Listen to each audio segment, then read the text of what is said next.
అంతేనా? రెండేళ్ళు ఏమన్నా అన్నానా? ఆయన మన బయటకు వచ్చి ఇక చూస్తా, తోలు తీస్తా, తాట తీస్తా, ఇక నీ సంగతి చెప్తా అన్నాడు. రా బిడ్డ రా, రా రెడీగా ఉన్నారా, ఇక అందుకే కొడంగల్ నుంచే చెప్తాం నీకు అని చెప్పి 3 రోజుల నుంచి మాట్లాడలేదు. ఇవాళ మాట్లాడుతున్నా. ఆయన కొడుకు చెప్తున్నాడు, మైకు ముందలకు వస్తలేడు ఆయన, దాచుకున్నాడు అని. నీ ముఖం ఎప్పుడైనా చూసుకున్నావులా అద్దంలా? పేడమూతి బోడిలింగం, నువ్వు కూడా నా గురించి మాట్లాడతావా? నీవెంత, నీ స్థాయి ఎంత? అయ్య పేరు చెప్పి బతికటోనివి నువ్వు, ఆంధ్రలో గుంటూరులో గుడివారిలో చదువుకున్న నువ్వు, నీకేం తెలుసు తెలంగాణ గురించి, మా పౌరుషం గురించి? నువ్వు కాదు, మొత్తం నీ జాతినంతా తెచ్చుకో. ఎట్లా తెచ్చుకుంటావు, ఏడికి రావాలనో చెప్పు. మా ఊరు అన్నారా, మేమన్నా మీ ఊరికి వస్తాం. ఎవడు భయపడుతుండో సంగతి తేలుస్తా. వెనకటికోసారి చెప్పిన గిట్లనే గజ్వేల్కి వచ్చి చూడు అని చెప్పిన, గజ్వేల్కి వస్తా బిడ్డ, నీ నెత్తి మీద కాలు పెట్టి తొక్కుతా అని.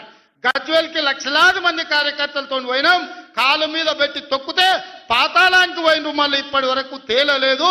ఇవాళ చెప్తున్న మీడియా మిత్రులారా రాసుకోండి, 2029 ఎన్నికల్లో 2/3 మెజారిటీ మన సీట్లు ఒకవేళ 119 ఉంటే 80కి పైగా సీట్లతోని 2029లో మా ప్రభుత్వం ఏర్పాటైంది. ఒకవేళ 153 సీట్లయితే 100 పైగా సీట్లతోని 2/3 మెజార్టీతోని తెలంగాణలో రెండోసారి కాంగ్రెస్ ప్రభుత్వాన్ని తెస్తాం. ఇది మా సవాల్. చంద్రశేఖరరావు గారు